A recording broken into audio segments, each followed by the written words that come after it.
우리가 신앙생활 하는 데 있어서 절대로 우리의 마음 가운데 새겨야 될 것이 뭐냐면 하나님의 이 성경의 말씀을 떠나서는 바른 신앙생활을 할 수가 없다는 것입니다. 그렇죠? 그래서 이 성경을 우리가 바로 이렇게 이해할 수 있어야 되겠죠. 그런데 성경의 문맹자들이 너무 많다고 그랬습니다. 그건 왜 그러냐면 성경을 전체 통으로 볼 수 있는 그런 우리에게 그런 지식이었기 때문에 저는 그렇다라고 생각합니다. 자, 고린도후서. 그럼 고린도후서가 사도 바울이 고린도후서를 썼어요. 원저자는 하나님이신데 사도 바울을 통해서 이 고린도후서를 쓰게 했거든요. 왜 이 고린도후서를 써야 했느냐? 하나님은 이 고린도후서를 통해서 하나님은 저와 여러분과 대화를 나누기를 원하십니다. 아멘. 이 사도 바울을 통해서 이 고린도후서를 기록하게 했느냐? 그리고 이것이 그런 사도 바울 시대에 그때 한 일회성, 그때 상황에 맞는 말씀이냐? 아니죠. 이것은 만약에 그때 사도 바울의 상황에서만 맞는 얘기라고 한다면 이건 보편적인 진리 될 수 없어요. 이것은 어떤 상황이나 어떤 시대 가운데서 이 하나님의 말씀은 다 진리입니다. 그래서 우리는 이 말씀을 통해서 오늘 하나님께서 무엇을 말씀하시느냐 하는 것을 우리가 들을 수 있어야 합니다. 자, 그러면 고린도후서를 왜 기록했나요? 괜히 심심해서 쓰고 싶으니까 썼을까요? 그건 아니죠. 다시 한번 말씀드립니다. 2차 전도 여행 때 이 고린도 지역 거기 가서 사도 바울이 1년 6개월 동안 고린도 교회를 세우죠. 그렇게 사역을 하고 이제 사도 바울이 사실 원래는 아시아를 가려고 그랬어요. 아시아는 지금 터키 땅이죠. 그래서 이제 에베소를 경유해서 다시 돌아오고 이제 이 3차 전도여행을 가게 됐죠. 그리고 이제 자기가 가고 있던 아시아에 있는 중심 도시 에베소라고 하는 그 도시에서 이제 에베소 교회를 이제 이렇게 세워서 목회를 거기서 하고 있었습니다. 근데 고린도 교회 3명의 대표가 고린도 교회가 이런 문제가 심각한 문제가 있어서 어렵습니다라고 사도 바울에게 바로 에베소는 그 아가야 지역하고 가깝거든요. 그러니까 지금 아마 그 고린도 교회는 그리스라고 보시면 되고 에베소는 지금 이제 터키에 있어서 그 지중해 연안에 있는 그쪽 도시니까 그렇게 멀지 않습니다. 그래서 그 에베소 교회로 고린도 교회 3명이 대표가 가지고 교회가 이렇게 송사의 문제, 또 음행의 문제, 또 여러 가지 파벌의 문제, 막 여러 문제가 교회가 있습니다라고 얘기를 하니까 사도 바울이 기도해서 하나님께 또 이렇게 은혜를 입고 이제 이렇게 해서 그런 문제들을 해결해라라고 고린도전서를 기록해서 그 3명에게 보냈단 말이에요. 그런데 그 고린도전서의 고린도전서의 말씀을 통해서 교회가 그걸 하나님의 말씀으로 받고 문제를 해결했으면 좋았을 텐데 그러지는 않았어요. 오히려 더 교회가 어려워지죠. 그래서 정말 교회가 더 심각한 그런 소식이 전해옵니다. 그래서 사도 바울은 용기를 내서 고린도 교회를 가지요. 갔는데 그 당시에 그 파벌이 있었기 때문에 고린도 교회가 사도 바울을 면전에서 그냥 완전히 무시를 해버리고 홀대를 해버리는 거예요. 그래서 사도 바울이 피눈물을 쏟으면서 1년 6개월 동안 교회를 세워놨는데, 그리고 그 교회가 얼마나 은사가 넘쳤습니까? 풍성한 은혜 속에 교회가 아름답게 성장했거든요. 근데 그런 모습을 보면서 사도 바울은 너무나 충격과 아픔을 이제 가지고 에베소 교회로 돌아옵니다. 돌아와서 기도를 하는데 이 사도 바울의 마음 가운데는 온통 지금 고린도 교회에 대한 생각뿐이에요. 그래서 이렇게 기도를 하는지 하나님께서 감동을 주십니다. 그래서 눈물로 편지를 쓰지요. 그리고 그것을 이제 디도편에 이제 손에 쥐어서 이렇게 그 고린도 교회에 가서 문제를 해결하도록 그렇게 이제 부탁을 하지요. 그런데 이 에베소 교회에서 사도 바울이 이제나 저제나 디도가 이제 소식을 전해 오기만을 기다리고 있는데 소식이 안 와요. 그런 차에 에베소 교회에 폭동이 일어납니다. 그래서 사도 바울은 불가피하게 이제 마게도냐 지역으로 올라가는 거죠. 마게도냐는 이제 지금 어디죠? 터키 이스탄불, 그래서 마드마르해를 건너면 바로 이제 유럽하고 터키가 아시아하고 같이 있는 곳이잖아요. 그러니까 그 바로 위에가 마게도냐인데 이 마게도냐로 올라가요. 올라가서 또 디도의 소식을 이렇게 기다리는데 오지를 않습니다. 근데 한참 후에 디도가 와요. 디도가 와서 좋은 소식을 전합니다. 디도가 와서 그 눈물로 쓴 편지를 가지고 고린도 교회 지도자들과 교인들을 만나서 얘기를 했더니 고린도 교회의 성도들이 자신의 잘못들을 깨닫고 그러면서 그 예루살렘 교회에 왔었던 유대주의자, 율법주의자들을 어떻게 징계를 합니다. 그리고 그들을 쫓아내 버리고 교회가 치유되고 회복됐다는 그 반가운 소식을 전해 듣지요. 그때 사도 바울은 이제 다시 펜을 들어서 어째요? 기록한 게 고린도후서입니다. 됐죠? 그러면 이 고린도후서를 기록할 때 사도 바울이 이 고린도후서를 기록했을까 하는 거예요. 고린도전서는 교회가 문제가 생기니까 이렇게 해결하라라고 해서 이제 고린도전서를 썼다면 이제 문제가 해결됐잖아요. 그럼 이 고린도후서를 왜 사도 바울이 썼을까요? 네, 몇 가지 목적이 있다고 할 수 있을 겁니다. 첫 번째는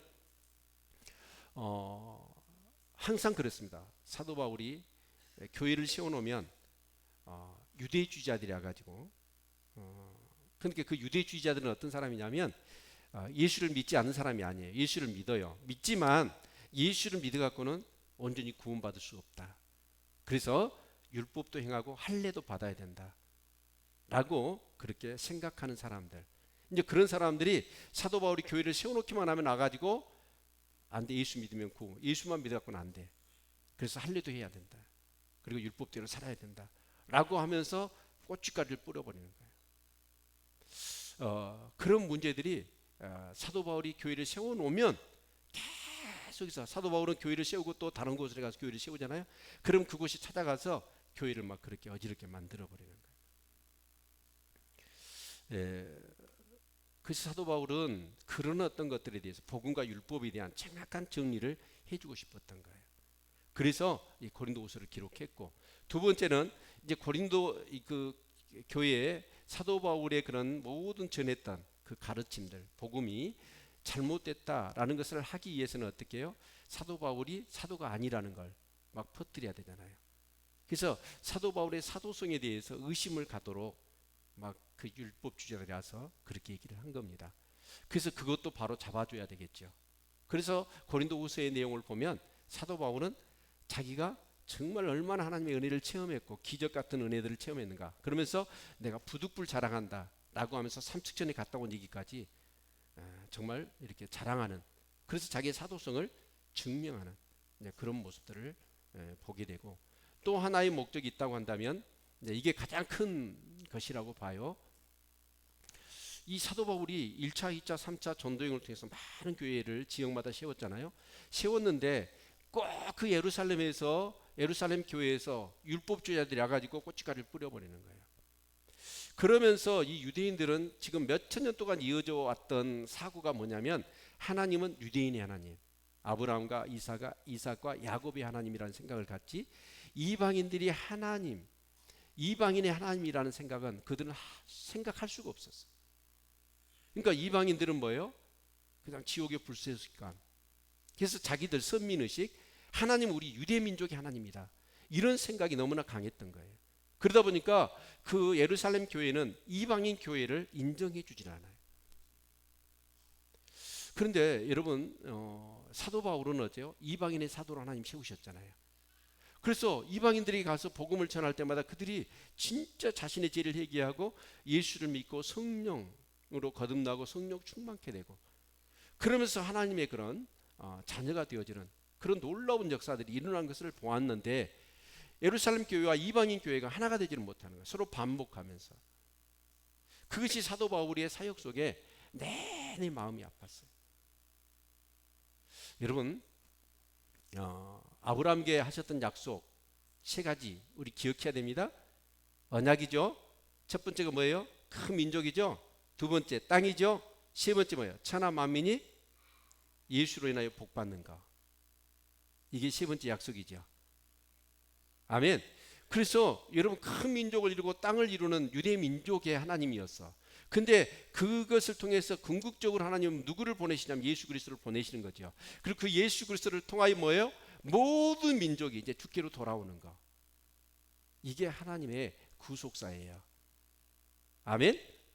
그래서 사도 바울은 이 구속사적인 관점에서 자기가 복음을 전하면 정말 이방인들이 놀랍게 성령 충만하게 되고 성령으로 거듭나고, 그러면서 막 교회가 사람들이 죄를 회개하고, 여러분 그런 역사가 일어나는 거예요.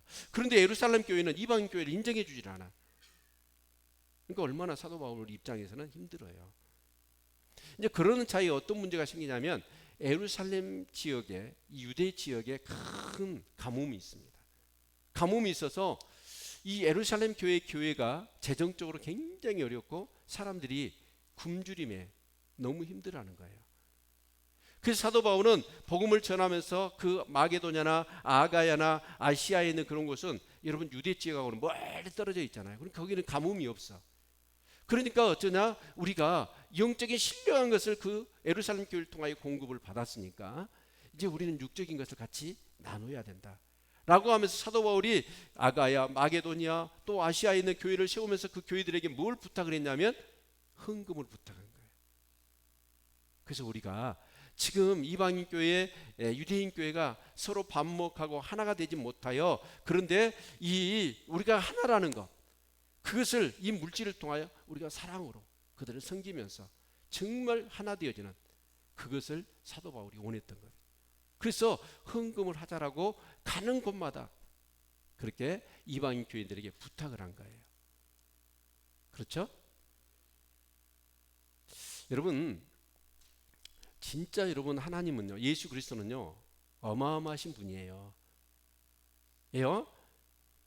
여러분, 민족이나 나라나 여러분 그 피부색이나 언어가 다 달라도 그 예수 한 분을 통하여 모두가 다 갈등과 서로에 대한 차이와 차별과 그런 것이 싹 사라지고 진짜 모두가 다 하나님의 한 가족이 되어지는 놀라운 일을 누가 하셨어요? 예수 그리스도가 하셨지요. 아멘. 우리는 이도인론례기 하나 극복하기가 얼마나 어려워요. 서로에 대한 그런 차별들이 얼마나 많아요. 그런데 그 예수 그리스도는 어때요? 그분을 경험하게 되었지만 사람들이 어떻게 해요? 차별이고 편견이고 이데올로기고 사상이고 그런 거 필요 없어요. 모두가 다 하나 되는 거예요. 그게 바로 예수 그리스도의 복음의 능력인 줄로 믿습니다. 저는요, 몇 해 전인가요? 2003년이라고 기억됩니다. 싱가포르를 간 적이 있습니다. 싱가포르의 국립 실내체육관에 그 FCC 교회에서 세계적인 컨퍼런스를 했습니다. 근데 그 실내체육관에 이제 중앙에 스테이지를 만들고 찬양을 1시간 동안을 해요. 하는데 모든 종족이 다 왔어. 흰둥이, 검둥이, 항둥이, 또 그 중간중간에 저 방글라데시나 방글라데시가 아니라 말레이시아나 그런 쪽에 가면 어때요? 검지도 않고 누렇지도 않고 이상한 피부색들 있잖아요. 근데 그런 사람들이 다 모여서 세계적인 집회가 열린 거예요. 그런데 우리 한 몇 개 건너서 그쪽에 보니까 완전히 흑인 중에서도 또 그렇죠. 새까만 사람들이 있죠. 에? 그래가지고 그 사람들이 보이는 게 뭐냐면 흰 눈동자하고 이빨, 입 벌리면 이빨만 하얗지 전부 다 수건댕이처럼 검해. 아니 그런데 1시간 동안 찬양을 하는데 똑같은 찬양을 같이 부르면서 정말 그분들도 예수 그리스도를 찬양하면서 막 눈물을 주룩주룩 흘리는 거예요. 제가요 그 찬양을 하면서 얼마나 울었는지 몰라요. 우리는 민족이나 이데올로기나 사상이나 편견이나 차별이나 그거 극복하기가 그렇게 어려운데 그 예수 그리스도 그분의 정말 그 십자가의 구속을 통하여 모든 우주와 나라와 민족이 하나 되어져 버리더라. 아멘. 정말 예수 그리스도의 복음은 능력이 있어요. 그래서 사도 바울은 정말 천하만민 주께로 돌아오는 시대에 그래서 복음을 전했더니 그들 또한 어때요? 하나님에 대한 지식이 없었던 사람들이 그 예수 그리스도를 영접하고 성령으로 거듭나 하나님을 알게 되고 하나님을 찬양하고 막 그런 사람들로 바뀌는 것을 보면서 진짜 하나님의 그 복음의 능력이 얼마나 놀라운가, 그리고 하나님의 뜻이 어디에 있는가라는 것을 깨닫고 체험하니까 너무 좋은데 그 예루살렘 교회 유대인들은 어떻습니까? 여전히 자신들만의 하나님으로 여기고 이방인 교회를 적대시하고 의심하는 거예요. 그 사도 바울은 어쩌냐? 이 예루살렘 교회가 기근으로 정말 어려운데 이방 교회가 한 사랑으로 같이 정말 헌금을 해서 그 교회 우리는 하나다, 이것을 물질이 아니라 거기다가 우리의 마음과 사랑을 담아서 메시지를 담아서 그렇게 보내고 싶어서 유대인 교회와 이방 교회가 하나라는 사실을 이렇게 만들고 싶었던 거예요. 이해가 되시죠? 아멘. 그래서 사도 바울은 어때요? 근데 사실은 이제 사도 바울이 이 고린도 교회하고 문제가 해결이 안 됐으면 이런 편지 못 써요. 근데 해결이 되니까 너희들도 이 헌금하는 일에 동참해라 라는 것이 8장과 9장이에요. 그래서 8장에서는 헌금을 할 때 자세가 어떤 자세로 해야 될 것인가 하는 그런 부분들을 얘기한다면 그 헌금의 의의가 어떤 것이냐, 그리고 9장에서는 그 헌금을 정말 바르게 할 때 하나님이 어떤 축복을 주시느냐 하는 그런 내용을 담고 있는 거예요. 그렇죠? 하여튼 이런 얘기하면 별로 은혜를 못 받았습니다. 근데 여러분이 진짜 뿌리 깊은 영성이 되어지고 말씀의 사람이 되려면 이런 걸 알아야 돼요. 그러니까 여러분 사도행전 28장 그 부분 속에서 여러분 모든 이 뒤에 나와 있는 서신서가 다 그 사도행전 1차, 2차, 3차 전도여행 가운데서 이 서신서가 다 기록된 거예요. 1차 전도여행 때 교회를 세우고 2차, 3차 전도여행 때 교회를 세우면서 그때 어떤 상황이 벌어져서 이 서신서를 썼는지 이런 것을 알고 성경을 볼 수 있어야 입체적인 성경을 보게 되고 그래야 여러분이 진짜 바른 믿음의 사람이 되는 거예요. 근데 그걸 모르고 성경만 봐요? 그러면 어때요? 정말 이 구절이 은혜스럽다 해갖고 그 구절만 그러면서 도덕과 윤리적인 것, 좋은 말씀, 은혜스러운 말씀만 생각하니까 신앙이 어떻게 해요? 하나님의 의도하고는 상관없는 신앙생활을 한다라는 거예요.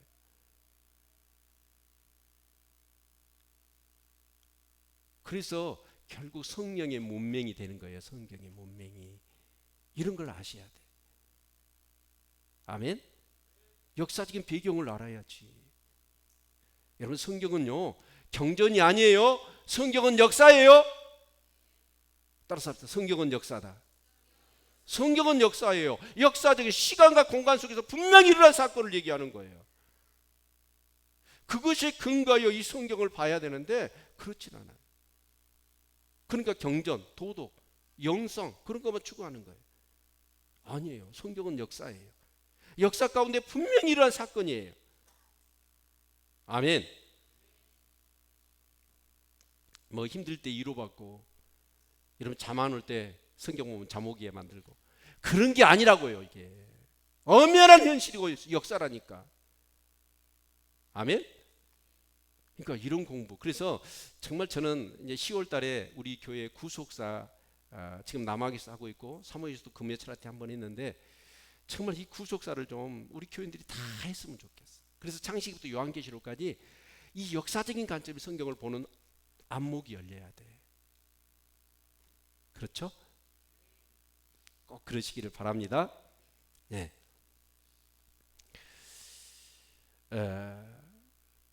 이제 디도에게 무슨 얘기를 하냐면 너희들도 헌금에 동참해라 그 얘기예요. 그러면서 이제 이 8장 1절부터 보면 마게도냐 교회들이 어떻게 했는가를 보여주는 거예요. 자, 그래서 우리 1절 볼까요? 형제들아 하나님께서 마게도냐 교회들에게 주신 은혜를 우리가 너희에게 알게 하노니 한난의 많은 시련 가운데서 저희 넘치는 기쁨과 극한 가난이 저희로 풍성한 연보를 넘치도록 하게 하였느니라. 근데 이 마게도냐 교회에 여러분 그때 이제 이 로마 황제들은 그렇잖아요. 땅을 다 정복하고 모든 걸 차지하고 난 다음에 더 이상 할 것이 없잖아요. 그러면 반드시 자기를 신격화시킵니다. 신격화시켜요. 그 자기를 신으로 떠받치도록. 자, 그런데 우리 하나님 믿는 사람은 어때요? 신은 한 분뿐이죠. 하나님 한 분뿐이시잖아요. 그러니까 그 로마에서 황제가 요구하는 것을 그 신격화하는데 그 한계를 신으로 숭배할 수가 없어. 그러니까 이제 교회들을 어떻게 해요? 막 핍박하는 거예요. 그래서 마게도냐는 어째 거기에 빌립보라는 곳이 있잖아요. 그 성이 어째요? 어떻게 보면 작은 로마라고 할 수 있는 그런 어떤 곳이에요. 전략적으로 그렇게 세워놓은 곳이란 말이에요. 근데 거기서 크리스찬들이 어때요? 정말 한계를 신으로 숭배를 안 한다고 그러니까 우리는 하나님의 이런 신을 절대로 인정할 수 없다라고 하니까 막 핍박을 하는 거예요. 그런 한난이 있었고, 그리고 이제 마게도냐에게 또 거기에 무슨 문제가 생겼냐면 가난이 왔어요. 극심한 가난.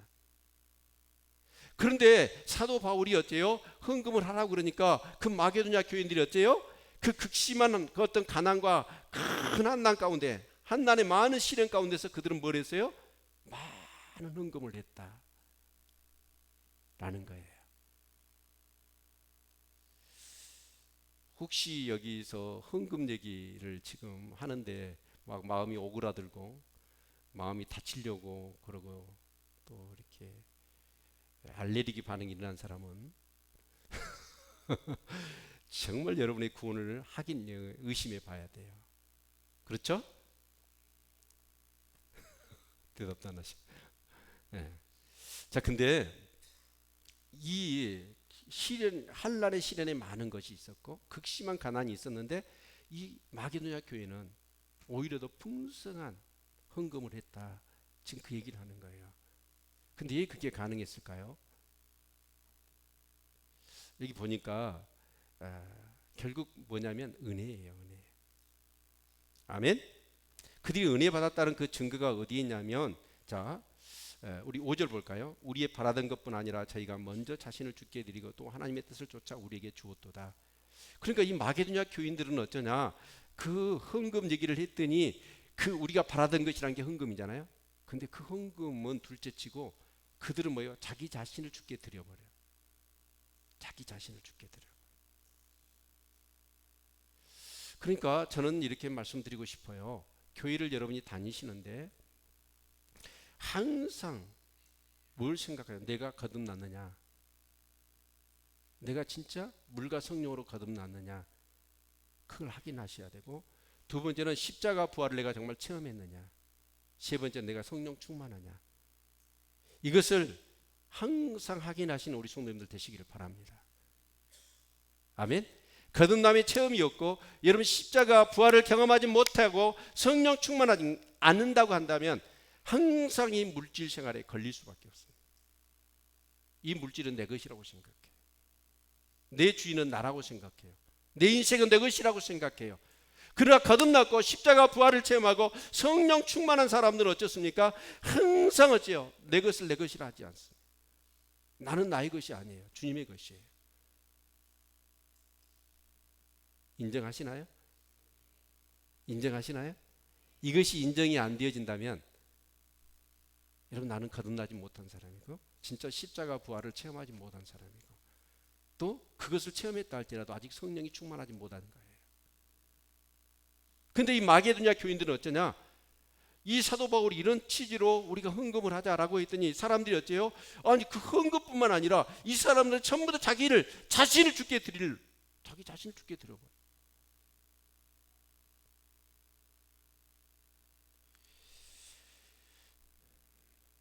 여러분, 우리가요 거듭나고 십자가 부활을 체험하고 성령 충만한 사람들은 그렇습니다. 어떤 그런 극한 환경과 어려움 상황에서도 여러분 뭐라 그래요? 뭐예요? 주님께 드리는 거, 헌신하는 걸 가장 기쁨으로 여깁니다. 그럴 수 있기를 바랍니다. 아니 저 극심한 가난이란 말이 뭔 말이에요? 극한 가난이란 말이. 옛날 그래요. 우리나라 똥구멍이 찢어질 정도로 가난했을 때 그때를 얘기하는 거예요. 그럴 때 여러분 헌금하라고 하면 하나님 뭐래요? 나도 먹고 살기 힘들고 나도 가난하고 없는데 어떻게 합니까? 근데 진짜로 거듭난 사람들, 십자가 부활을 체험하고 성령으로 충만한 사람들은 그런 상황 가운데서도 어째요? 여러분 드릴 것이 없으면 내 자신이나 드린다니까. 이런 은혜가 넘치기를 축원합니다. 아멘. 그래서 여러분 하나님 앞에 물질을 드릴 때 여러분 정말 중요해요. 헌금을 드릴 때 먼저 뭘 드려야 돼요? 내 자신을 먼저 드려야 돼. 그래야 하나님이 헌금을 받으십니다. 아멘. 그래서 우리가 최초에 여러분 제사를 드릴 때 가인과 아벨의 제사를 보십시오. 그 가인과 그 예물은 하나님이 받지 않으시고 아벨과 그 예물은 받으셨다. 그러니까 가인과 아벨이 가지고 있는 예물보다도 먼저 뭘 받아요? 그 예물을 드린 자의 그 자신을 하나님 받으시는 거예요. 그러니까 우리가 지금 하나님 앞에 예배를 드리고 하나님 앞에 봉사하고 헌신하고 물질로 하나님 앞에 드리잖아요. 그건 뭐냐면 어떤 마음으로 드리냐면 내 자신을 드립니다. 그런데 그게 어떻게 가능해요? 여러분, 거듭난 체험이 없고 십자가 부활을 체험하지 않고 항상 성령 충만하지 않으면 그렇게 할 수가 없어. 할 수가 없어. 본전 생각나고 내 육신의 일, 내 환경, 그것이 먼저 생각나는 거지. 우리 목자들도 그렇고 교회 영적 리더들도 그렇고 우리 부모님들도 교사들도 항상 내가 가르치고 섬기는 사람들을 이 사람이 진짜 거듭나는가, 십자가 부활을 체험했는가, 진짜 성령이 충만한가 항상 확인하셔야 돼요. 아멘. 예.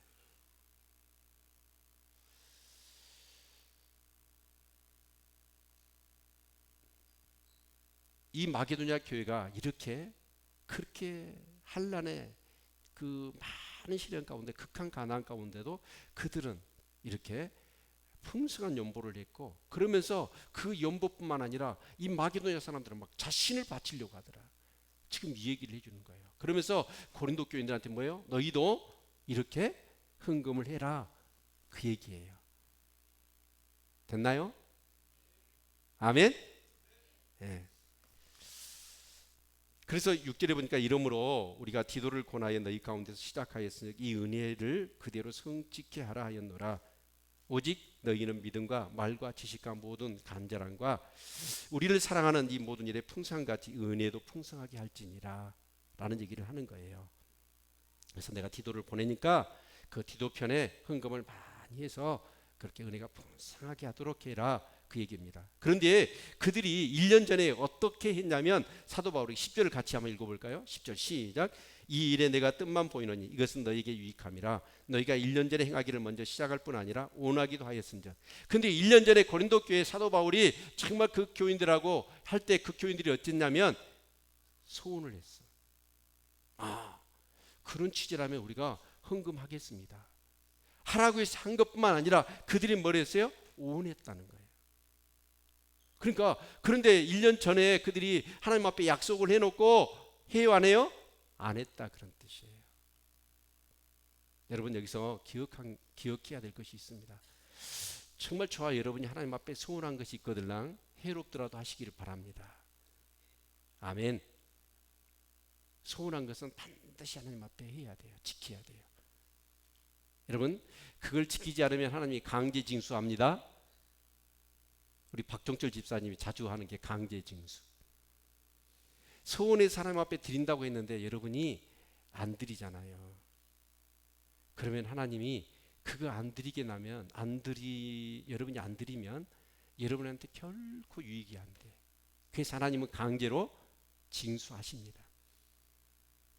에? 네. 그러니까 하나님 앞에 소원한 것이 있으면 꼭 그 소원을 지키시기를 바랍니다. 예. 그리고 이제 이 약속했으니까 너희들이 해라. 그러면서 오늘 본문으로 넘어가죠. 16절 같이 한번 봅시다.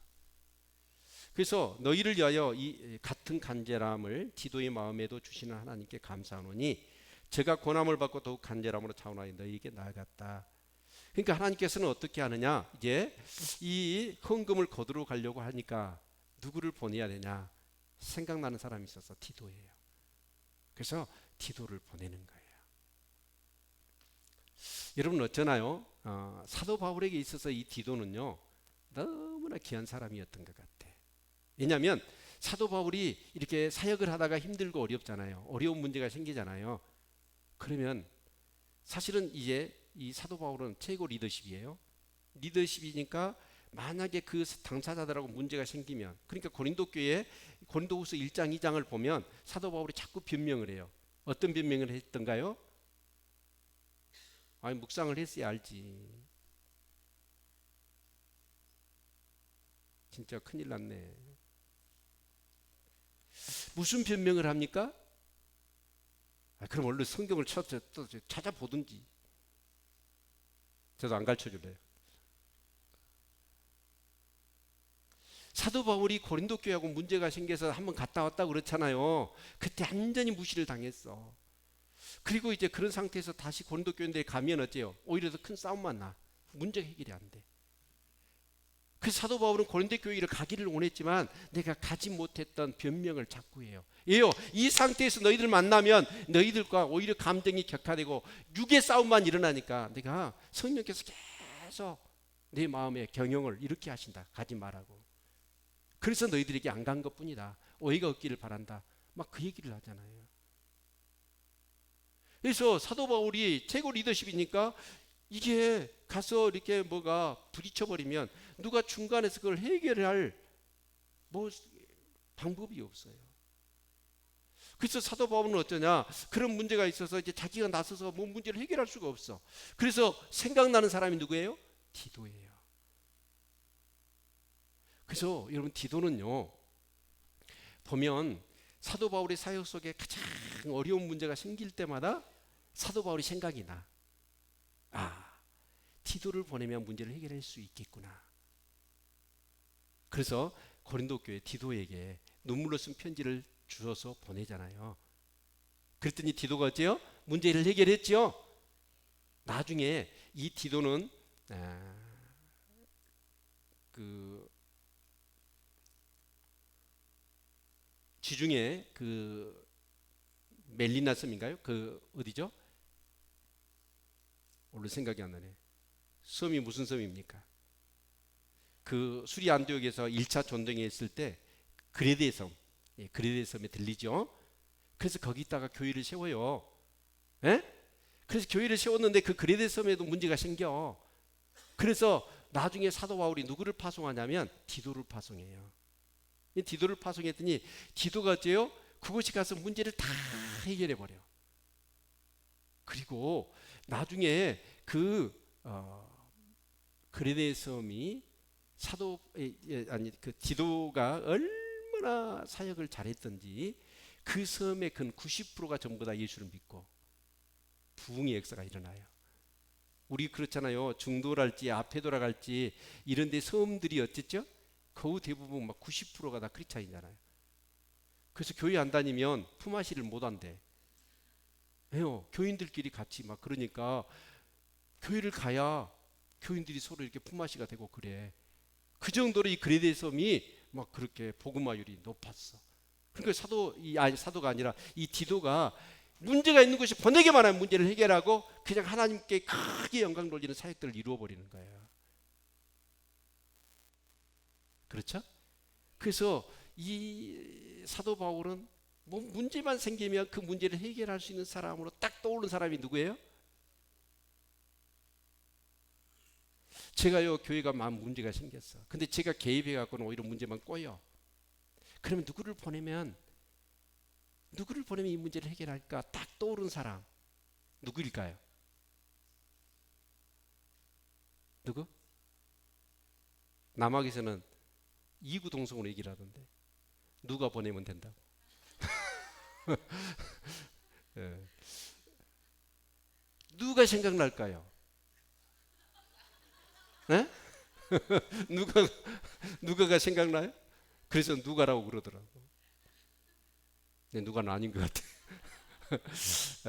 하여튼 우리 한번 봅시다. 사도 바울은 디도가 생각나요. 디도만 보내면 문제를 해결해 버리는 거예요. 그래서 오늘 여기 본문에 보니까 그러면 이 디도 같은 사람이 되어지려면 어떻게 해야 되느냐 하는 것을 우리가 한번 생각해 봐야 돼요. 예, 사도 바울은 디도가 생각이 났고 또 디도는 보내기만 하면 문제를 다 해결했느냐? 그거예요. 글 16절에서 우리가 찾아볼 수 있는데 16절에 보니까 너희를 위하여 같은 간절함을 디도의 마음에도 주신 하나님께 감사하노니. 같은 간절함. 그러니까 이 사도 바울이 고린도 교회 때문에 막 마음이 힘들어. 아파. 애려. 그런데 가만 놓고 봤더니 이 디도가요, 자기 못지않게 똑같은 마음으로 고린도 교회에 대해서 고민하고 염려하고 안타까워하는 거예요. 같은 간절함을 가지고. 우리 교회가요, 이 목포 영암을 완전히 변화시킬 수 있는 딱 한 개 좋은 방법이 있어. 뭘까요? 여기 계신 모든 분이 저하고 같은 간절함을 가지고 여러분 신앙생활하면 목포 땅 완전히 이 전라도 땅을 변화시킬 수 있습니다. 네? 같은 간절함. 그러니까 여러분 진짜로 교회를 사랑하고 주님을 사랑하고 성도를 사랑하는 그 마음이 목회자 마음처럼, 그러니까 바울이 보니까 이 바울 못지않게 이 디도도 같은 간절함을 가지고 있는 거예요. 여러분 저는 그래요. 사실은 제가 오늘 기도하면서 다 이렇게 세우려고 그랬어. 예배 참석한. 지금 이 예배 이 의자 줄을 봐보세요. 삐뚤빼뚤해요. 오늘 아침에도 저는요 불을 몇 번 껐어요. 저는 교회가 어떠냐면 쓰레기가 있으면 쓰레기가 보이고, 불이 켜져 있으면 대낮에 불이 켜져 있으면, 아니 대낮에 막 선풍기가 돌아가고 있으면 그게 보여. 그래서 막 그것을 끄거든요. 여러분 우리 교회가 한참 전기세가 많이 나올 때 한 달에 얼마 나오는지 아세요? 300만 원 이상이 나와요. 300만 원 이상이 나와, 한 달에 전기세가. 그러면 어때요? 나는 그래요. 그것이 막 보여. 여러분 쓰레기가 휴지가 막 떨어져 있으면 그게 보여. 여러분 집에 막 쓰레기가 방에 안방에 여러분 거실에 막 있으면 보여요 안 보여요? 보여요 안 보여요? 안 보인 사람은 그 집에서 나와야 돼. 그 집 주인이 아니에요. 손님이요. 여러분 교회를 다니는데 대낮에 벌건데 여러분요 전혀 사람이 없는데 선풍기가 돌아가고 불이 켜져 있고 여러분 쓰레기 휴지가 돌아다니는데 그게 안 보인다? 그럼 그 사람은 이 교회에 공동체원이 아니에요. 손님으로 왔다 갔다 하는 것뿐이지. 그러니까 사도 바울이 보니까 이 디도는 어떤 마음이냐? 자기하고 똑같은 마음이에요. 간절함, 같은 간절함이 있어. 그러니까 이 바울이 생각할 때 자기는 갈 수 없어. 그러니까 디도를 보내는 거예요. 여러분 그런 사람들이 되시기를 바랍니다. 아멘. 같은 간절함을 가지고, 동역이라는 게 뭐예요? 같은 간절함. 그 마음을 가지고 교회를 섬기고 하나님을 섬기고, 여러분 그렇게 신앙생활 해보십시오. 그러면 여러분 교회는 크게 부흥하고 또 여러분의 삶 속에 하나님의 놀라운 축복이 임할 줄로 믿습니다. 아멘. 그래서 하나님께서 그런 간절한 마음이 디도에게 있는 것을 알게 하시고, 그래서 바울은 어떻습니까? 17절에 제가 고난을 받고 더욱 간절함으로 자원하여 너희에게 나아갔고, 그래서 이 같은 간절함이 있는 것을 알고 바울이 디도에게 가서 얘기를 하는 거예요. 그래 너 고린도 교회에 갔다 와라. 또 고린도에 가서 헌금을 걷어가지고 와라 라고 고언했단 말이에요. 근데 이렇게 고언하니까 어때요? 이 디도가 어떤 마음이에요? 더욱 간절하게. 그러면서 뭐라고 그러냐면 자원함으로 나갔다는 거예요. 같은 간절함을 가지고 기도하고 있는 차에 사도 바울 목사님이 자기한테 그 일을 시키지 않을까. 빨리 좀 시켰으면 내가 가서 그 문제를 해결하고 싶은데, 이런 마음을 가지고 있는데 사도 바울이 고나니까 이런 마음을 가진 거예요. 왜 이제서 얘기하십니까? 빨리 좀 얘기하시죠. 제가 가서 막 그것을 빨리 해결하고 싶었는데 말씀을 안 하시니까. 그래서 자원함으로 나갔다. 더 간절함으로 나갔다는 거예요. 여러분 동역의 두 번째 원리가 자원함이에요. 첫 번째가 같은 간절함이 있어야 되고, 두 번째가 뭐예요? 자원함이 있어야 돼요. 여러분 공부도 그렇습니다. 나 공부 좀 해야 라고 해서 시키는 공부는 효과가 없습니다. 절대로 효과가 없습니다. 그러나 자기가 공부를 하고 싶어, 자기 미래를 향해서 정말 자신의 비전을 향해서 뭔가를 막 차원에서 공부를 하면 그 공부가 진짜 공부가 되는 거예요. 교회 일도 마찬가지입니다. 시켜서 하는 일, 그건 효과가 없어요. 정말 여러분 안에서 성령께서 여러분의 마음 가운데 말씀을 듣는 가운데 감동을 주시는 대로 여러분이 막 그래서 자원하는 마음으로 그 일을 하셔야 그것이 하나님께 영광이 되어지고 여러분의 삶 속에 그런 큰 은혜가 되어질 줄로 믿습니다. 아멘. 여러분 이거 하십시오 저거 하십시오 해서 시켜서 하는 일, 그 일은요 어려움이 생기거나 문제가 생기고 유혹이 오면 그냥 시켜서 하는 일이기 때문에 안 해버려요. 그러나 여러분 마음 가운데 성령의 감동 감아 주셔가지고 막 자원하는 마음으로 그렇게 여러분이 하시면 우리 어렵도요 그것을 뚫고 나가고 돌파해내고 여러분 승리하게 되는 것이죠. 아멘. 여러분 내게 자원하는 마음을 주십시오. 예배에 대해서 정말 기도 생활 말씀 묵상하고 이런 것 내가 말씀 묵상하자라고 해서 하는 것 여러분 효과가 별로 없어요. 그러나 진짜로 처음에는 어렵지만 말씀 묵상을 해보세요. 그러면서 그것의 유익을 영적인 유익 은혜를 여러분 경험하고 나면 막 자원함으로 해보세요. 막 이 말씀이 땡기고 막 기도가 하고 싶어질 거예요. 그렇죠?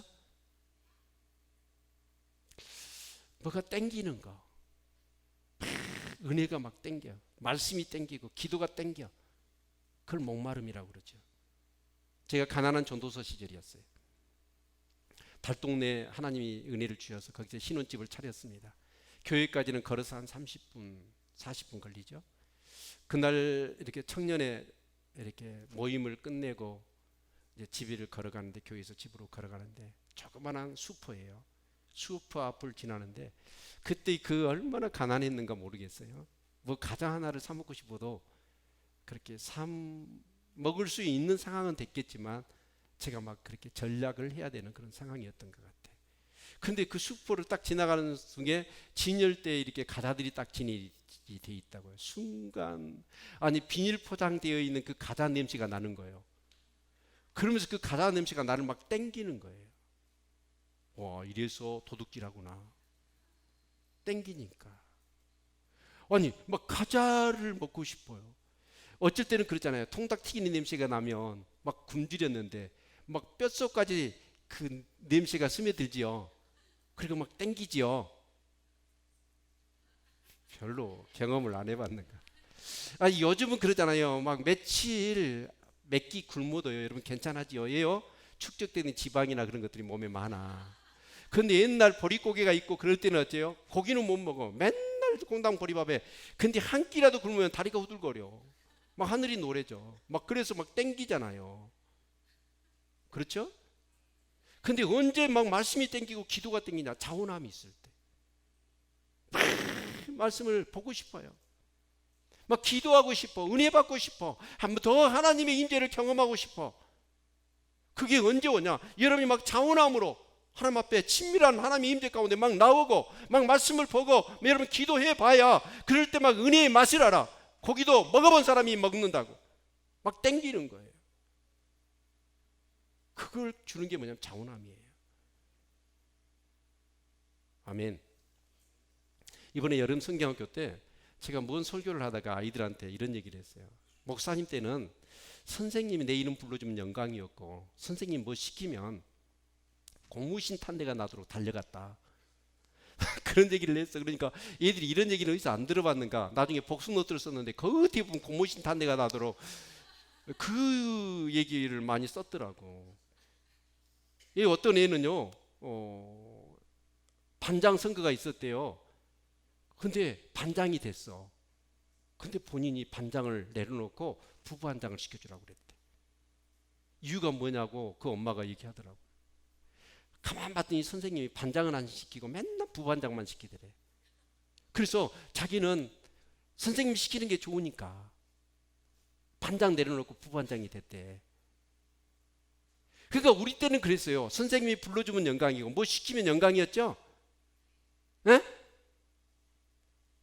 아니었어요? 세대 차이 나네. 우리 때는 그랬어. 그래가지고 진짜 고무신 탄내가 나도록 달려갔단 말이에요. 근데 요즘 애들은 어때요? 뭐 시키면 얘 나만 시켜요. 그래. 얘 나만 시켜요. 그래. 여러분 신앙생활은 절대로 그렇습니다. 하락해서 하는 신앙생활은 별로 의미가 없어요. 물론 처음은 하라고 하니까 해야죠. 근데 여러분이 자원하는 마음이 들어야 돼. 정말 예배 한 시간 빠지는 것이 얼마나 나에게 손해고 정말 그 예배의 그런 감격 속에 빠지지 못하는 것이 내 인생 가운데 내가 크리스찬으로 직분자로서 얼마나 비참한 것인가. 이런 것을 깨달은 사람. 그러면서 말씀이 땡기고 막 기도가 땡기고 하나님의 은혜가 나를 땡기는 거예요. 그래서 예배 빠지면 정말 그래요. 여러분 병든 사람 보십시오. 별 맛있는 걸 갖다가 다 드시라고 막 해도 어째요? 땡기질 않아. 병든 거잖아요. 병드니까 그 맛있는 것을 가서 찾아서 여러 일을 해도 입에 떠넣어도 먹지를 못해. 병드니까. 그러나 건강한 사람은 한 끼만 굶어보세요. 여러분 정말 땡겨요. 그렇죠? 그 디도는 뭐냐? 자원하는 마음이 있어. 아니 사도 바울이 빨리 나를 보내야 되는데 가서 그 문제를 멋지게 해결하고 싶고 하나님께 영광을 돌리고 싶은데 이런 자원하는 마음인데 시켜주지를 않는 거예요. 근데 딱 시켰더니 어때요? 더 간절함으로 자원함으로 나가더라는 거예요. 이런 사람을 통해서 하나님이 일하십니다. 이런 사람을 통해서 하나님이 영광을 받으시는 거예요. 아멘. 여러분 디도 같은 사람이 되시기를 주의 이름으로 축원을 드립니다. 아멘. 그래서 정말 그래요. 여러분 가정에서도 그래요. 직장에서도 그렇고 교회에서도 그렇고 문제만 생기면 그 사람이 생각나고 그 사람을 보내면 그 사람 문제를 싹 해결해 내는 거예요. 그런 사람들이 꼭 되시기를 축원합니다. 여러분 교회에 여러 영역에 사역들이 있잖아요. 직분이 있잖아요. 모든 직분자들 그리고 그 사역을 감당하시는 모든 분들은 어떤 마음이 되어야 되냐면 이 마음. 첫 번째 같은 간절함. 두 번째는 자원함. 이게 있어야 되는 거예요. 그렇죠? 그리고 이제 세 번째가 중요한 게 뭐냐면 지금 이제 이 디도를 그리고 이렇게 보내잖아요. 근데 디도가 아무리 자원함이 있고 같은 간절함이 있다 할지라도 특히 이 물질, 헌금을 받아서 고린도 교인들에게 받아가지고 옮겨오는 일이잖아요. 근데 이 일은 어떻게 해요? 굉장히 조심해야 돼요. 그 사도 바울은 어떠냐? 디도 한 사람을 보내지 않습니다. 두 사람을 딸려 보내요. 세 사람이 가는 거예요. 그래서 우리 같이 성경을 볼까요? 18절 또 저와 함께 한 형제를 보내었으니 이 사람은 복음으로서 모든 교회에서 칭찬을 받은 자요 이뿐 아니라 저는 동일한 주의 영광과 우리의 오늘 나타내기 위하여 여러 교회의 택함을 입어 우리의 맡은 은혜의 일로 우리와 동행하는 자라. 이것을 조심함은 우리가 맡은 이 거액의 연보로 인하여 아무도 우리를 해방하지 못하게 하려 함이니 이는 우리가 주 앞에서만 아니라 사람 앞에서도 선한 일에 조심하려 함이라. 지금 가장 중요한 것이 19절이에요. 이뿐 아니라 저는 동일한 주의 영광과 우리의 오늘 나타나기 위하여 여러 교회의 택함을 입어 우리의 맡은 은혜의 일로 우리와 동행하는 자. 그러니까 디도뿐만 아니라 같이 했던 두 사람도 이 사도 바울의 의도를 알아요. 예루살렘 교회와 이방 교회가 하나 되어야 된다. 그런 마음을 가지고 어려운 일이죠.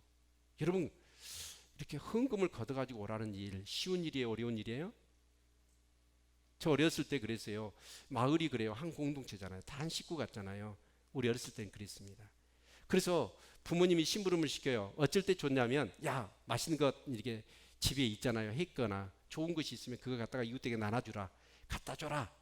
그럼 막 신이 나게 가요. 그 좋은 일이잖아요. 받은 사람이 기뻐하고. 그런데 어쩔 때 힘드냐면 뭐 좀 빌려와라 그래요. 그럼 진짜 가기 싫어. 근데 진짜 가족 같은 마음으로 다 이렇게 빌리러 갔을 때 주는 사람이 있는가 하면 막 안 주고 막 그런 사람이 있잖아요. 근데 이 디도뿐만 아니라 같이 동행했던 두 사람 정말 이것이 주의 영광이고 정말 그 이방인 교회와 유대 교회가 하나 될 수 있는 은혜스러운 일이다. 이것을 인식하고 그래서 여기 보니까 복음으로서 모든 교회에서 칭찬을 받는 자다. 복음으로서 모든 교회의 칭찬을 받는 자란 말은 뭔 말이에요? 정말 이 복음을 통해서야만이 사람이 구원받고 정말 사람이 변화될 수 있다는 이 복음에 대한 분명한 확신이 있는 사람, 그런 사람을 보냈다라는 것이죠. 그러면서 이 세 사람을 보내는데 여러분 정말 중요합니다. 우리가요 교회에서 헌금을 관리하고 헌금을 계수하고 그럴 때 절대 혼자 있어서는 안 돼요. 이건 우리 교회가 참 이 헌금을 제대로 관리 못하면 시험 드는 일들이 교회가 참 많이 있습니다. 그래서 이것은 뭐야? 조심해야 되는데 선한 일에 조심해라. 근데 선한 일이니까 내가 할 수 있다. 아니에요. 선한 일에는 항상 누가 역사하냐? 마귀가 역사한다. 사람을 의심하는 게 아니에요. 여기 뒤에 말씀하고 있죠. 이 그에게 연보로 인하여 아무도 우리를 해방하지 못하게 하려는, 사단이 해방을 쳐버린다니까. 그래서 갑자기 그 사람의 마음 가운데, 여러분 디도 한 사람 보내면 디도의 마음 가운데 사단이 역사해요. 그래서 그 물질에 대한 욕심을 갖게 만들어버려요. 여러분 그러면 안 되는 거죠. 옛날 영화 보면, 일제시대 때 영화 보면, 그렇죠? 막 지방에서 이제 독립을 해야 되니까 독립자금을 모아주잖아요. 그럼 이제 독립자금을 운반한단 말이에요. 그럴 때 꼭 독립자금을 욕심낸 사람이 있죠. 그래서 일본 순사한테 밀고를 해. 그래가지고 딱 해가지고 그 독립자금을 자기가 이렇게 삥땅을 치는 사람들이 있었어. 그게 보면 처음부터 욕심나는 사람도 있지만, 여러분 물질을 보니까 욕심나는 사람들, 사단이 그렇게 역사할 수 있어요. 그래서 이 사도 바울은 디도 말고 두 사람을 같이 해서 이 헌금을 받아서 예루살렘께 전하도록 그렇게 하고 있는 것을 볼 수가 있습니다. 그러니까 우리가 동역을 할 때, 참 동역할 때 같은 간절함이 있어야 되고 자원함이 있어야 돼요. 그러나 또 하나가 있어요. 윤리성이 있어야 돼요. 목회 윤리, 동역자의 윤리, 이런 게 꼭 필요합니다. 그래서 사도 바울은 이 세 사람을 세워서 이제 이렇게 이 연보를 이렇게 가지고 오도록 하는 것을 볼 수가 있습니다. 그러면서 23절, 디도로 말하면 나의 동무요 너희를 위한 나의 동역자요 우리 형제들로 말하면 여러 교회 사회자들이요 그리스도의 영광이니라. 그러므로 너희는 여러 교회 앞에서 너희 사랑과 너희를 대한 우리 자랑의 증거를 저희에게 보이라. 특별히 그렇습니다. 고린도 교인들은 자부심이 대단했어요. 왜요? 고린도 교회는 은사가 넘쳐났어. 그리고 우리 교회는 좋은 교회, 참 우리는 훌륭한 크리스찬이다, 자랑이 많았어요. 근데 여러분 자랑을 할 뿐만 아니라 그 자랑보다도 더 분명한 증거를 보여야 돼. 우린 그러잖아요. 말만 하는 사람들이 있잖아요. 그렇죠? 제가 보니까 그래요. 목회를 할 때 보면 어떤 사람들, 어떤 분은요 말로 표현을 못해. 그 신앙, 인격, 정말 주님을 사랑하는 마음, 우리 필설로 형용을 못하겠어. 너무 아름답게 주님 섬기는 사람이 있어요. 그러나 어떤 사람은 어째요? 말도 안 되게 신앙생활하는 사람이 있어. 고린도 교인들, 네 신앙 좋다고, 네 교회 좋다고 자랑할 것, 자랑뿐만 아니라 그 자랑보다 더 분명한 증거를 보여라. 그 말이 뭔 말이에요? 디도한테 헌금을 많이 해서 정말 그 예루살렘 교회, 정말 교회가 하나 되어지고 우리가 그리스도 안에서 하나라는 것을 보여라. 그 얘기를 하는 거예요. 아멘. 여러분, 제가 이런 영화를 본 적이 있습니다. 제목을 제가 꼭, 저는 영화를 보면 제목은 잊어버려요. 근데 말 영화예요. 말. 전쟁, 말을 타고 전쟁하는 영화인데, 이 말이 그렇대요. 말은요 정말 충성스러워요. 충성스러운데 말은 그런데요, 딱 주인이 타잖아요. 주인이 타면 그 안장에 타겠죠. 안장에 타겠지만 체감적으로 말은 느낀대요. 이 주인이 지금 마음이 좋냐 안 좋으냐, 컨디션이 좋냐 안 좋으냐를 말이 느낀답니다. 그러니까 이 디도처럼 같은 간절함이 있는 거예요. 그리고 이 말을 타고 어째요? 돌격 앞으로 합니다. 그러면 막 총알이 빗발쳐져, 막 화살이 빗발치잖아요. 막 포탄이 터집니다. 근데 말들은 어쨌든가요? 도망가든가요? 자기 주인 태우고 적진으로 총알 뚫고 달려가든가요? 달려갑니다. 근데 말들은, 더 놀라운 사실은 말들이 총상을 입잖아요. 근데 총상을 입어도 그 아픔이 전해져 와도 이 말은 포기 안 한답니다. 타고 있는 주인이 돌격 앞으로 하고 주인이 끄떡하지 않는 한 말은요 계속 그 총알이, 화살이 빗발치는, 포탄이 쏘아지는 그곳을 향해서 가는 거예요. 그래서 말을 충성스럽다 얘기하고, 아버지를 표현할 때 이렇게 표현을 하더라고요. 자식을 향한 아버지의 헌신과 희생의 그런 모습을 이렇게 그리더라고요.